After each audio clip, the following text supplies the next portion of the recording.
Konnichiwa and Salam Alaikum.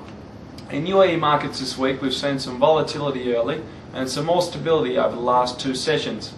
All prices have strengthened to over 76 to 77 US dollars per barrel, which has given some strength to local markets, offsetting weakness earlier in the week in which there were rumours circulating that the Dubai World restructuring entailed two options. The first option being a 60% repayment to creditors over 7 years with no interest, guaranteed by the Dubai government, and the second proposal being 60% payment over 7 years with no guarantee from the Dubai government, but another 40% payment backed by Nikhil assets.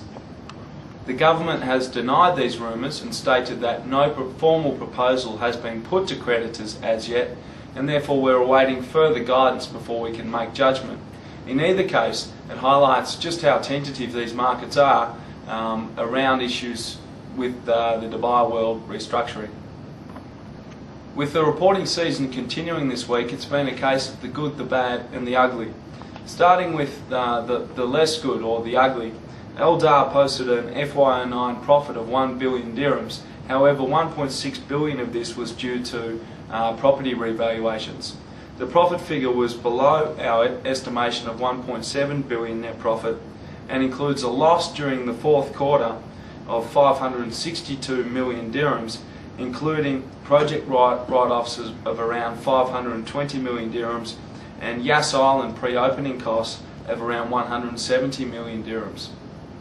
We had also expected Eldar to make several land sales during the fourth quarter, which did not eventuate, and revenue recorded was just under 2 billion dirhams, down 60% year on year, also below our expectations of 2.7 billion dirhams. The company actually posted a negative earnings and EPS result once you strip out the effects of property revaluations, which are a non-cash flow item. Revenue generation centred around the handover of Yas Island developments during 2009, including 7 hotels plus the Yas Marina and major civic and infrastructure works such as the 22-kilometre Sheikh Khalifa bin Zayed highway. At the end of 2009, Eldar's project backlog is just under 18 billion dirhams, with key projects including Al Raha Gardens, Al Raha Beach, Al Gurm Villas, and projects also coming up for completion on the investment property front, including Links Golf Course, Ferrari World plus Souk at Central Market. The company should also begin the works on Al Falah, which is a very large 5,000 unit development catering for the low to middle income housing in Abu Dhabi. Eldar has a large amount of debt, with its total external financing of just below 24 billion dirhams versus a project backlog of just under 18 billion dirhams. With weakening land sales demand in Abu Dhabi and also a weaker property market across the board, we believe that the price target for 12 months for Eldar should be reduced to 5 dirhams per share, and we believe that in the short term the share price is likely to trade around the current range of around 4 dirhams per share until positive catalysts can emerge on these macro issues that are clouding the valuations for Dubai stocks.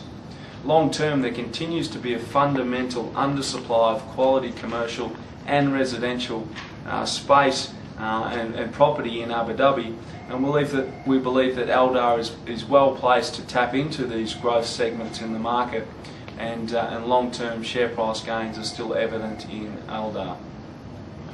Contractor Drake & Skull also reported this week, with net profits rising by 32% to 280 million dirhams on revenues of 1.9 billion dirhams, up 10%. The result was broadly in line with market consensus and included 2 acquisitions and the establishment of 3 new subsidiaries in Libya, Jordan and Thailand during the year. DSI has won 7 new contracts during 2009, valued at 2 billion dirhams, around the GCC, Sudan and Thailand. The company has a project backlog of 3.3 billion dirhams at the start of 2009, which we believe will underpin revenue and earnings growth over the coming 12 months. At last price of 86 fils, DSI trades on a 2009 PE of 8.0 times In a stronger equity market, we'd expect to see the stock trading well above 1 dirham, particularly considering it's made some good contract wins in the infrastructure space, which has traditionally been more defensive. Capped at 1.9 billion dirhams, the stock represents a lower market cap alternative to Arab tech, with less exposure to regional property markets and more exposure to the infrastructure space.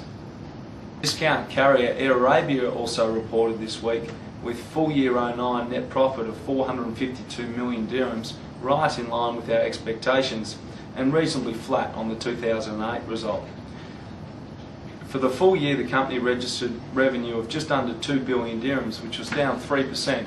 We believe that the profit result is excellent in an industry in which there's been significant losses made worldwide by its competitors. For Air Arabia to still turn a profit like this is exceptional given the economic circumstances. Air Arabia carried 4.1 million passengers during 2009, an increase of 14.2% compared with 3.6 million in 2008. In the 12 months ending December, the average load factor seat ratio was 80%, which is well above the airline's break-even point of 67%. And on our numbers, the company posted a fourth quarter net profit of 117.4 million dirhams, which was 13% below the fourth quarter in 2008, in which the result was very strong in 2008. Going forward, we expect that load factor ratios will increase dramatically during 2010 towards mid-85% as local and external GDP growth picks up, demand conditions stabilise, and we see a greater contribution from the new Moroccan hub, in which the company aims to send 2 planes per annum. Further, the new Air Arabia Travco joint venture in Egypt is just scheduled to begin operations during Q2 2010, and therefore we expect some contribution from this space going forward as well.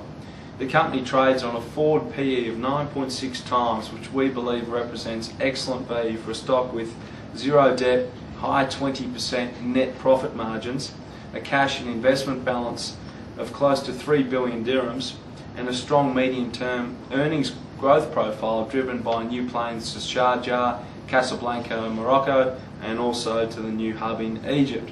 Thus, we retain an overweight recommendation and believe that investors should look for prices between 90 to 95 to continue accumulating this stock and then hold over a 3 to 6 month period for the upside. Interior fit-out company Deepa, listed on the Nasdaq Dubai, also registered a strong profit result for 2009. Revenue was 2.7 billion dirhams, up 37% year on year, and net profit rose by 24% to 241 million dirhams.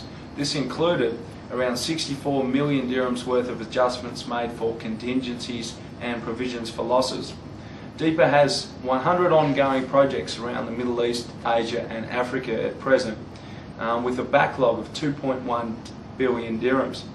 During 2009, key revenue drivers were hotels in Abu Dhabi and also Dubai, new infrastructure projects around Dubai, including the Dubai Metro fit-out, and also the Emaar Medical Centre in the Dubai Mall. The UAE accounts for 55% of Deepa's project backlog, with no client accounting for more than 11% of the total, and the company has done well in diversifying its base around Africa, the Middle East and also Asia. The company has a net cash position of 336 million dirhams, which places it in a strong balance sheet position for 2010, and we believe at last price of 55 cents per share, the company has strong medium-term upside towards 70 or 80 cents per share based on these solid fundamentals and also its offshore expansion.